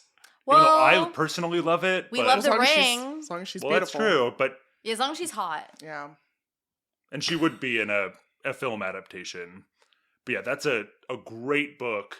But I would say that almost edges into like sort of like quote unquote extreme horror. Well, Lovecraftian sort of cosmic horror is almost never done very well. Right. Like, I think True Detective season 1 is sort of credited as being one of the most like critically appreciated, and it's like probably as so good as, tenuously like Yeah. Lovecraftian that most people don't even know it is, right? I didn't know. Yeah, it's like because they've got the King in Yellow, King in and Yellow. Carcosa. yeah, that's all from like Haster. I play the Call of Cthulhu tabletop because I am extremely cool. But yeah, it's all sort of connected to that, but it's like basically the lore without the tentacles being visible. So, but I did put that book on my book list in the one moment where we weren't on air, Right. not a week ago. No. But no, so the one I want to talk about is House of Leaves, which I think is also maybe impossible to adapt. Yeah. It cannot even be adapted to like a Kindle. So that's true. it can't. It's not something you could do in an audiobook. It's not something Yeah. you could do in like an e-reader. I have it in front of me. Brett, have you read this? So I didn't make it all the way through, but I read like 2/3, and then Respect. I misplaced my copy. And every so often I'll like go hunting for it. Do you want to borrow mine? I would actually. All right, like I'll to. let you borrow it. I lent Thank it you. to our friend Rick at one point, and he Uh-huh. handed it back to me about like a couple months later and was like, "Yeah, no." Yeah. Like I started reading it and bounced off of it really hard. And I was think like, some people. can't fault you Yeah. for that. I'm fascinated now. Some people can would borrow it find it after. impenetrable, I would say. It's insane. Yeah. I loved it, but it also was really hard to get through, and it's a bit maddening. Yeah. But I would love to see an adaptation of it where all of the different narratives, Because there's like sort of three different, maybe three, however many different narratives. 3 plus, like there's like that 3 feature plus different characters and all that. So it's like there's a film, and then there's characters. You know, it zooms out, and it's like there's characters who have watched that film, and then it's like who, like, you found the manuscript of it, Right. and it's like, but it doesn't exist. It's like for a movie that doesn't exist in the universe of the actual book. It's all very like creepy. I'm interested. Oh, it's cool. It's so Yeah. cool. It's so cool. But it's also maybe impossible to do. But I would love to see someone try, even if they fail miserably. And the way I envision it working is as a mini series, a limited series. Okay, there's no cliffhangers here. mhm. A limited series where there are different directors directing the different sort of perspectives and narratives of the story. Maybe animated, or like maybe one is animated and maybe not. I don't know. Kind of like, Yeah. remember in how like Kill Bill Volume 1, it sort of like cuts away to the Yeah, anime the origin style. of Oren. Yeah. Oren Ishii. Yeah, sort of like that. But I would be like, I just doubt it will ever happen. It's just too impossible. Ooh, okay, wait, that reminds me of something. So there is a book that I'd always thought, holy shit, this would be amazing for someone to adapt. And then I looked it up, and it was like, oh, Morgan Freeman has been talking about trying to get this book adapted for like 20 years. Have you guys read Rendezvous with Rama? No. It's an Arthur C. Clarke book. So the guy who wrote 2001: A Space Odyssey. Uh-huh.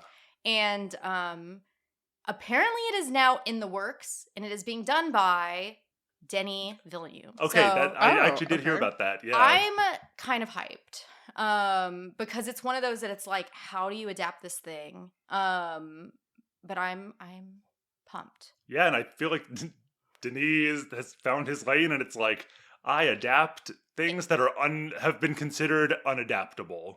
Yeah. Although I do like all the Dunes. Do we know if Morgan Freeman is involved? He might be producing it. He might have nothing to do with it. I don't know. Okay. So I tried for 20 years, and then Right. Denis fucking swooped in. Yeah, I just remember when I'd read the book, I was like, oh my gosh, anyone trying to adapt this? And I saw some article that was like very vague, that was like Morgan Freeman wants to make this happen, just like cannot get anyone on board. And then I guess like Denis was like, I can literally do anything. So I mean, yeah. I believe it. Yeah, me too. So that one I'm excited about, because that's another one that's just like so difficult to. That one, it's not like difficult to imagine it, but it's basically like a spaceship where it's a cylinder, and the whole way around the inside of the cylinder, it's almost like Babylon 5. It's actually exactly like Babylon 5. But it's like where the inside of the cylinder, it's all like one corridor, kind of. Well, no, it's all like trees and water Oh, and sure, stuff, but it's all like Oh. along the inside of the cylinder. Gotcha. But the CGI will be a little bit better than in Babylon 5. I don't believe it.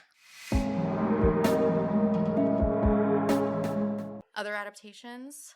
Things you'd love to see? You know what? In the few minutes since I first mentioned Sharp Objects, I didn't continue to think about it. So now I've got nothing more. But I do have notes from the recording we recorded earlier.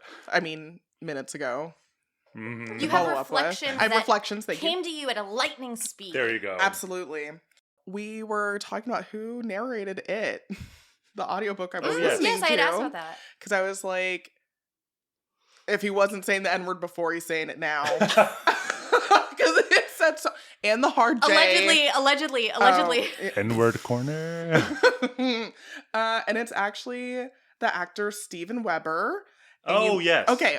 I was know like, him. if you don't know him by name, I think you'd recognize his photo. He's been in Oh. a million different things. He was also, what's his name? The guy in The Shining I was gonna say miniseries. that's to say the Stephen King one. Yeah, The one that Stephen King made. yeah.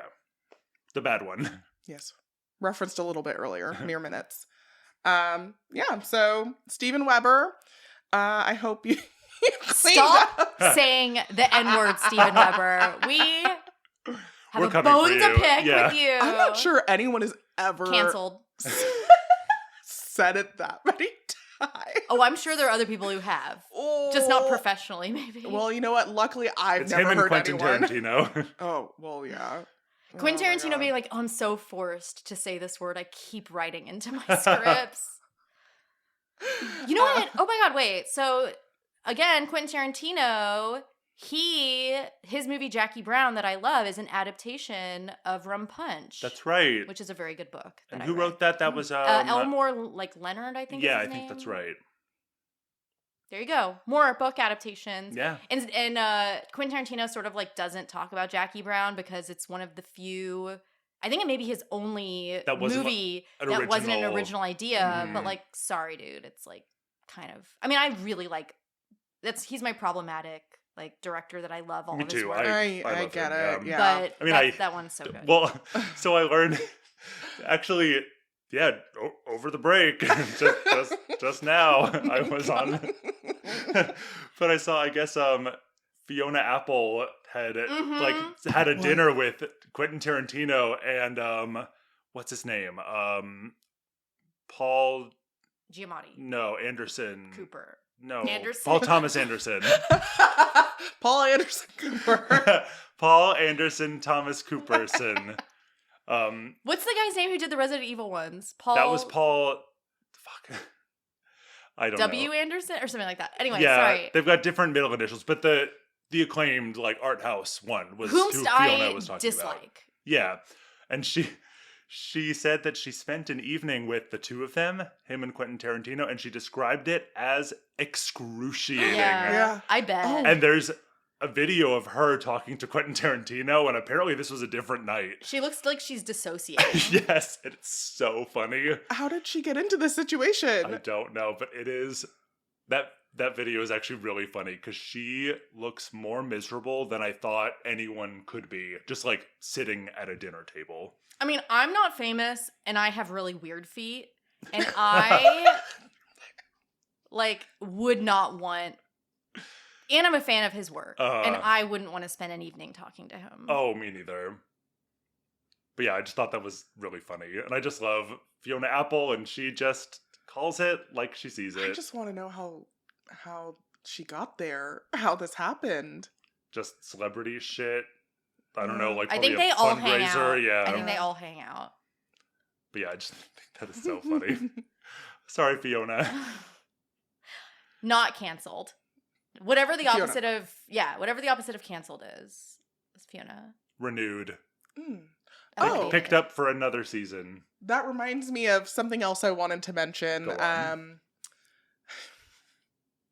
I am again listening to it because I had to return Because you're a glutton the book, for punishment. because I had to return the book, and I was like, okay, I put myself back on the list, so I'm on the hold list, and I guess somebody didn't want to listen to it, so I'm back at it. They saw that it was 45 hours Yeah. or whatever. You might be Well- the only person ever who's like reads it and then immediately starts Well, reading it again. So my thing is, when I like a book, I will immediately reread it because I get so much out. I'm 30% of the way in. Wow. In the mere minutes since I've, You've been listening at, what, 75 times speed?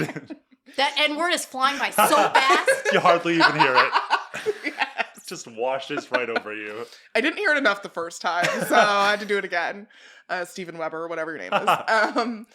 Yeah, so I'm listening to it again because when I like a book, I will reread or re-listen to it because I get more out of it. And if I do, like, it's very rare I won't finish a book, and then if I just don't like it, I'll just finish and be like, we done with that. Yeah. Bye. So yet again, I'm reading it, and eventually I'll get to Misery. So Oh yeah. Do you have a favorite character from it?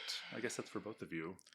Well, I will say I really liked Mike. And not just because he's the black character. I loved his investigation, he was like the consistent, like, I know they talk about Bill being like the Right. leader and he's the one who holds everyone together, but I'm like, well, Mike is the one who's like, I'm staying in this town, I know we're all gonna have to come back, I'm doing my research, I'm studying up, I'm gonna make sure we're prepared. And I don't know. I really liked him. I liked him as a kid. I liked him as an adult. Yeah. And then obviously my next favorite character is It. It's not. It's not. Maybe, I don't know. But yeah, Brett, who's your favorite character? Yeah, probably Ben, the That's fat a good kid one. turned like Hot with the guy. glow up. Yeah. Yeah. I just like that he was pathetic and then he's like cool guy, but like on the inside he's still Mhm. that sort of insecure fat kid. Yeah. But Mike is probably I liked Michael. Mike is probably right under that. Also, side note before we ask Mel your favorite, I feel personally attacked by Stephen King because I'm like, wow, you have an asthmatic character you're making fun of. You have a black character you're making fun of. You have a fat kid you're making fun of. I don't stutter, but you know.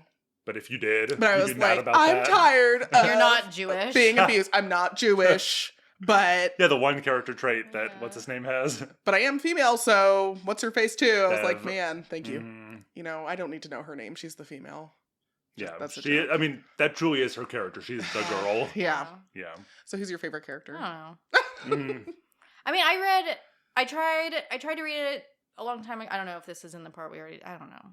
I tried to read it when I was younger, and then I reread it, sort of got through it when I was older, and I really enjoyed the book, but Stephen King doesn't really write characters I like. Yeah, I get that. You know? Jinx. My Coke's in the fridge. You can get it. The way Convenient. that he writes people, like, in some ways they feel pretty real. And in that, like, I just don't think Stephen King surrounds himself with people that are, I don't know, interesting or cool. I don't know, like, Yeah. it I'm also trying to it's think of pretty good- dated. It's his Yeah. idea of people, for sure. Well, it's like, Yeah, and he'll I'm trying like to think put of, like- inside jokes in them, so it's like oh beep beep. Oh yeah, That's the beep thing, beep Richie. beep, beep, Yeah. Richie. I don't know. It's like From it. you're reading the I mean, book. It's in it I all the know time. Richie is, Okay. but also I have a child who says beep beep a lot, so that's the first thing I think about. I'm trying to think of like my favorite Stephen King characters now. I think probably Danny Torrance from Dr. Sleep Mm. as like their sort of recovering addict, and he's got issues, but he's trying to be better. I like what's really his like name? him. I like Stu Redman Oh yeah, Y'all gotta tell me what they're in. from The Stand, and then his is One Dr. from Sleep. Dr. Sleep. Okay, He was thank the you. little boy in The Shining, and then Dr. Sleep is him grown up. What? Yeah. He's Ewan McGregor. Yeah. In my beautiful Blu-ray that I don't have right next to me because we're not in my house right now. Right. We're in the studio. Yes, Okay, maybe I'll read The Shining next. it's a No, good one. read Misery. It's short. Oh yeah. It's short for King. It's not like one of his little Mhm. novellas. Oh, speaking of adaptations, I saw the Broadway play adaptation of Misery, Oh. starring Laurie Metcalf, Okay. Love her. who was great, and Bruce Willis, who was not. Oh, But well, when also, was this? well, that's the thing, because like it was like 2016 maybe, Oh. but famously he had an earpiece and they fed him his lines. Mm. And it was kind of drama in like the Broadway community at the time of like he didn't even learn his lines, and now in retrospect with his aphasia Oh, yeah. diagnosis, it feels a little different. Yeah. So I feel kind of bad for talking so much shit about I don't him. know. Maybe this is problematic, but like you paid to see the show and like you wanted to see it good. Yeah. Like I don't know. Like I'm, Well, I'm also he- sympathetic, but it's not like Well, he you didn't have have any- to like it. And he didn't have any staging to remember either because he's just in the bed. Like the Right. whole, I mean, not the whole time, but most of the show. I enjoyed Seems it. And great. like Laurie Metcalf was amazing. Like a very different interpretation than Kathy Bates. Kathy Bates is like, because I saw the movie before I read the book, like she is like my Mhm. envisioning of that character. So I actually did the opposite. I read the book first and then saw the movie, and it was like she like reached into my brain and pulled out this character. It was Wow. exactly what I pictured. It was like, which never happens in an adaptation. But I was like, wow, she just became that character exactly the way I pictured her. That's someone I want to spend a night hanging out with. Yeah. Kathy Bates? Yeah, no, not- Absolutely. No, Not the Kathy character Bates. for Misery, whatever her name is. I don't want to Annie hang out. Wilkes. I don't want to hang out with Annie. I want to hang out with Kathy. Yeah, it's interesting though that like so many Stephen King books get adapted endlessly, right? Like Right. Mike Flanagan is doing Yet another Carrie a adaptation. Carrie adaptation, and Number then 4, I'm pretty sure. Because well, there was are you the counting fourth Carrie one? too? well, no, because there was the 70s version. There was a 90s like TV movie remake. And then there was the Chloe Grace Moretz like Oh. theatrical version, and now there's this series. Yeah, So it's the 4th adaptation. but like I don't know. And he also did Gerald's Game and Doctor Sleep and And I loved Gerald's Game what was and Dr. it? Sleep. He did some other ones too. It's like it's interesting because like I wouldn't normally point to Stephen King works as like the most easily adaptable, but Yeah, well, especially not Gerald's Game, because speaking of someone just lying in a bed, Carla Gugino is in that bed for like 90 out of 93 minutes of that movie. yeah.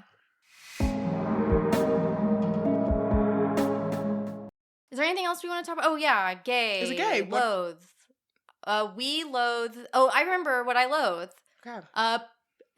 Okay, look, guys, I'm gonna be a little spicy here. I'm Ooh, gonna alright. deliver this in a spicier way. I don't have kids, okay, but I interact with professionally, not in a creepy way. I interact with children, okay. Do your kid a favor and yourself a favor in the future and carve out time to read with your kids. And not just when they're really little. Mhm. Like, if you want your kid when they're in high school to be able to write, and even, in my opinion, to be able to consume media and think about it, because that's a skill that's, like, gone. I'm saying it. No, Like, I agree with you. it is like, not to be like, I'm gonna get my okay boomer sticker from your mom from Yeah. last episode for this, but like we're going to the support group after this at the community it's center. like a lost art is being able to like consume media and digest it. And of course I'm not saying everybody's like this, but it's like it's very easy to tell which like teenagers and Gen Z read. And I can't even necessarily say that if I was of that generation who grew up with a smartphone that I would read if I wasn't being forced to. But because we grew up with like, oh, the TV's just done now. Or like, Yeah. oh, there's no internet. Or Mhm. like you have you have the internet on your phone, but if you accidentally press it, you freak out. You try to back out as quickly as possible Yeah. because it Or would be like- $1 million. Or like a family member's on the phone, so there's no internet. Yes, 'Cause exactly. You only have the one line. Or like, oh, you're going to like some event and it's boring. You're at one of your parents' friend's house. You're just stuck there. so you just bring so a you book. brought a book. Right? Mhm. It's like carve out an hour every day where the whole family just sits and like reads in silence. And when they're old enough, like past middle school, where they can read adult books, then they can listen to audiobooks. But they really need to be able to actually read too. But that's like the thing I would say I loathe is that like a lot of my students haven't read since elementary school. Yeah. Like truly, and they're in high school. And it's not, I don't even really blame them. No, I don't either, but it is sad. They have their drug in front of them. They're just going to use the drug. You're going to use their smartphone. Like, and they basically, like so many, it's like all these stats come out that are like this many people are like at the 6th grade reading level. This many are below 5th grade and are just like functionally illiterate. And I truly believe that people who read, I mean, writing, whatever, not everybody needs to know how to write, but like being able to read and also being able to read Misery, for example, and understand like the metaphors that he gets into in that book. Yeah. It's like with the tide and stuff. It's like these things are, I think, really useful life skills, but also just a gift. Yeah. It's I same thing with agree. movies, right? It's Yeah, like one of the reasons absolutely. I love horror movies so much is that they're a way to interact with really deep like traumas and emotions in a way that's so extreme that it becomes safe to handle. Mhm. And like books are another way to be able to interact, like you guys with your sharp objects, like that shit's fucked up, but like you Sure can is. but it's like it's a way for you to be able to like think about things in the world and like chew on them with your teeth. Ominous. But that's my loathe is just like if you have kids, especially if they're still at an age where you can intervene. Yeah. Because some of you who listen to this have kids that are our age, and sorry, we're lost causes. If you Right. don't read at our age, it's the ship has Yeah, you're sailed. not gonna. Well, and to kind of piggyback off of what you're saying and somewhat to clarify, like we were talking about kids in this countries, kids in developed countries, like this is a privilege, this is an opportunity. You have so much. And, you know, like my biological father came to this country illiterate. He didn't learn how to read until after I was born. He took classes. He worked hard to be able to do it. And because he was, you know, he did not have that opportunity growing up in his country. And my stepfather, who grew up in the same country because my mother has a type, Shout out. was not illiterate, but also he had to complete his education over here. And you know, that's working a full-time job, that's having a family, and that's prioritizing your education, knowing it's important to be able to read. It is I feel so stupid now. Y'all need to learn how to read. No, or even just like try going to another country. Like Mel and I both spent time in China, and I'm not nearly as fluent as Mel, but like it's very humbling going to a different country and going, I don't know what this says. Yeah. And I agree. Luckily where I was in China, there were a lot of you know, I was able to read a lot, but you know, we had this opportunity. It is incredibly important. These kids got to learn how to read. It's their own language. It's their I own know. language. Enjoy your know. own language. There's so many like words. Like, 'cause another thing is vocabulary. Like they Yeah. talk a lot about they being like, I don't know, like the Them. teachers and art teachers and like TikTok teachers that are like Yeah. posting, but it's like I see it myself. Like the vocabulary just is really simple for people who don't read. Totally. And it's not that it's like, I don't know, it just, to me, it just makes me really sad. It's like there's this gift, as you said, it's a privilege, and it's right there, and it's It's there's accessible. and it's free. Yeah. It's Yes. like there's a Right. library near Yes. you where you can access books. You can go to the used bookstore and get every Stephen King book for like $1 each, Yeah. basically. It's like there's this whole world out there, and reading was kept from people for a long time for a reason. Yep. So that's my loathe and my my speech. No, I love that. I don't really have anything to add to what you both said. I think that's so important, and I love what you both said. Well, bleep me or not, but I also just want to say fuck Trump. Oh. Because I'm just like, what did he mention? Like wanting to cut funding for the Department of Education? Oh, if Oh, he he wants to wins- cut the entire Fuck department. it. If Yeah. he God. wins, Yeah. but it's not his idea, right? Because he doesn't know Right. anything Yeah, about any of that's that. true. But like, if the Republican Party gets in power, they have already defunded the Department of Education so much, and I am personally seeing it in my other, like in my day job. Like, I see the effects of his one time in office already. It's a shit show. The effects on higher ed, the effects on the state we live in has a huge amount of issues with the public schooling. Ugh. Because if you hobble the public schools, it can help you push your little school choice vouchers. Yeah, it's a nightmare. It's maybe a that's nightmare. my loathe. Yeah, it's all a literal nightmare, but These it is fucking on school vouchers. purpose. Yes, the entire Republican Party deserves a fuck you for purposefully. There's like dual parts of that agenda. It's like keep people stupid so they can't think critically. Yep. And then also, like, if you want to be able to subsidize, like, Christian hegemony schools where you, like, bring up people in your theocracy so they don't question it. You want to be able to get the suburban moms to get school vouchers to send their kids to, like, a Catholic private school. It's fucking frightening. It really It's fucking is. frightening. Oh, I know. Stephen King, write about that. Yeah. He would. He's such a, like, a He probably has. He probably has. He's written a million books. Right. His book that's like just about like school vouchers. Well, he is like a one-man, like, if you have an infinite number of monkeys typing on an infinite number of Yes, he's typewriters, written they'll about eventually everything. write Hamlet. I feel like he is like the living example of that. I haven't heard that before. That's funny. Oh, yeah. Oh yeah, it's That's what they say. Oh, Yeah. they. do. It's actually like a they, I think. Oh. So shout out to us, the theys. Is it gay? Yeah, some books are. Some books are and some books Dracula aren't. is gay. Yeah. Dracula's gay. I read, what was it? It's not really horror, but was it 20,000 Leagues Under the Sea? That's gay. okay. Yeah. Stephen King books not usually gay. No, not Unless not he has a gay generally. character he wants to get brutally murdered Oh my- horrifically. Ooh, I like kind of in like It, skipped past. yeah. The second time through It, I skipped past that. Well, I think I the couldn't first do it time I again. tried to read It, I had a false start because I like was reading that chapter and I was just like, not right now. No, like these hate crimes, like the gay bashing was just too much for me at the time and I I'm- had to put it down. I'm with you. That's why I had to renew the first time because I put it down after that because I was like, Yeah. what the fuck am I reading? This is not. Oh. I was not prepared. Also, the one part I thought I was going to skip the child orgy thing and I didn't. It was still weird. I didn't like it. It's But pretty I short, did though. skip the small child killing an infant. That part I just skipped Oh, ahead. yeah. I was like, no thanks. But yeah. I didn't like the It Part 2 movie adaptation, but that scene at the beginning is really good. I agree. really It started really strong. Okay. Well, so where can people find us? I'm just looking at both of you. You can email us at Queer and loathing pod at gmail.com. I was trying to jinx you again.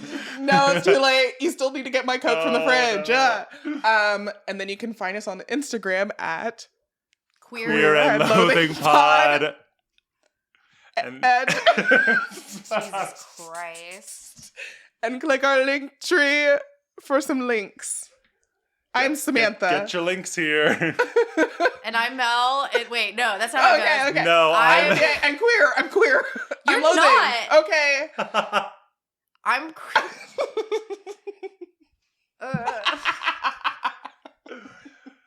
Until next time, I'm queer. I'm loathing. And I'm Samantha.